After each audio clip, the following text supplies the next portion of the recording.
Question है जो मुझे बहुत सारे यूजर्स ने कमेंट करके लिखा है कि इसके बारे में वो जानना चाहते हैं और ये आध्यात्मिकता से ही लिंक्ड है। इसमें है कि आध्यात्मिकता कैसे इंडिविजुअल्स को personal responsible and global awareness के बीच बैलेंस करने में हेल्प करती है। सो वी सेइंग कि personal responsibilities and global awareness, इन दोनों के बीच में आध्यात्मिकता स्पिरिचुअलिटी कैसे बैलेंस करने में हेल्प करती है? पर्सनल रिस्पॉन्सिबिलिटीज को अगर हम इस नज़रिए से देखें कि हमारी सबसे महत्वपूर्ण पर्सनल रिस्पॉन्सिबिलिटी है ही ये कि हम ग्लोबलाइज थॉट के साथ रहें, तो आंसर तो मिल गया, समाप्त ही हो गया विषय। मगर आध्यात्मिकता वही है, मैंने पहले कहा था, एक व्यक्ति सृष्टि में, एक व्यक्ति अगर समष्टि के लिए काम करता है तो वो काम वही है। मतलब ग्लोबलाइज शांति, ग्लोबलाइज अध्यात्म यही है कि सब लोगों के मन शांत हों, सब लोगों के विचार उस तरीके के हों जब हम सब एक दूसरे के लिए हों। मैं हर एक को इस स्वरूप में स्वीकार कर सकूं कि वो मेरे साथ रह सकता है, मगर उसके लिए सामने वाले को भी कुछ तैयारी तो करनी ही होगी।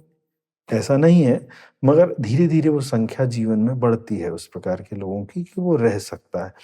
का सीधा अर्थ ये है कि मन की स्थिति का उस भाव में आना जहां पर हम देने वाले बन जाते हैं, जहां पर हम लेने वाले नहीं रहते। मैक्सिमम हमारा प्रयास होता है हम जो बेस्ट किसी के लिए कर सकते हैं वो करना शुरू करें। ये व्यवहार जैसे जैसे आगे बढ़ता जाता है तो चीजें ग्लोबलाइज होनी शुरू हो जाती हैं।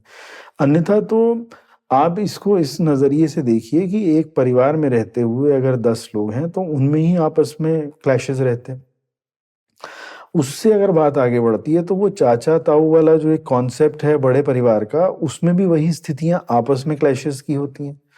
और फिर वो मोहल्ले में भी क्लैशेस हैं, और वो जिले में भी क्लैशेस हैं, और वो प्रदेश के भी क्लैशेस हैं, देश के भी हैं, फिर वो देशों के आपस में हैं। और इसी बात को इस नज़रिए से बिल्कुल उलट करके देखें कि परिवार में प्रेम है तो अपने कजन्स के साथ भी प्रेम है, मोहल्ले में भी प्रेम है, पूरे क्षेत्र में प्रेम का विस्तार है। तो इसी तरीके से ग्लोबलाइज होता जाता है। आध्यात्मिकता का वास्तविक अर्थ प्रेम का, वो मन का भाव है जो सबके लिए काम करता है।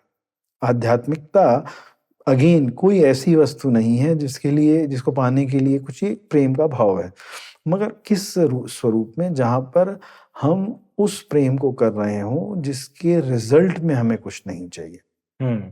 प्रेम के रिजल्ट में प्रेम ही चाहिए, यहां तक तो बात फिर भी समझ आती है, मगर प्रेम के रिजल्ट में उसके अलावा कुछ चाहिए तो वो फिर गलत हो जाएगा, वो है ही नहीं। इसका मतलब वहां पर मतलब गड़बड़ है कुछ।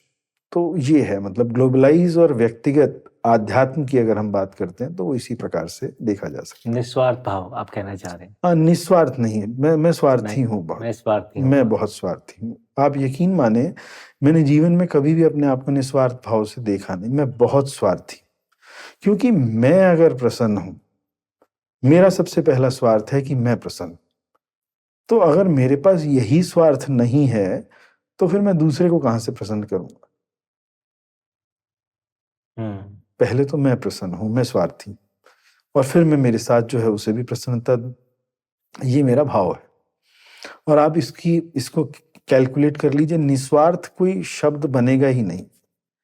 ये फिर पांडित्यपूर्ण बातें हो जाएंगी। हम तो स्पष्ट कह रहे हैं कि हम स्वार्थी हैं, मगर हम अपनी खुशी के लिए स्वार्थी हैं, अपने प्रसन्नता के लिए स्वार्थी हैं। खुशी के लिए गलत कहूंगा, अपने मन की प्रसन्नता के लिए स्वार्थी हैं। और अगर हमने उस मन को प्रसन्न रहते हुए अपने मन को देखा तो स्वाभाविक है कि दूसरे के लिए हम अप्रसन्न विषय तो रख ही नहीं सकते।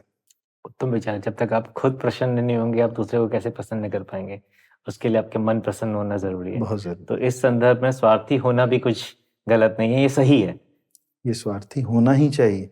ये स्वार्थ अति आवश्यक है कि मैं प्रसन्न रहूं, और उस स्वार्थ के लिए मुझे किसी को त्यागना भी पड़े तो त्याग देना चाहिए, और किसी को स्वीकार भी करना पड़े तो कर लेना चाहिए, मगर प्रसन्न रहना बहुत जरूरी।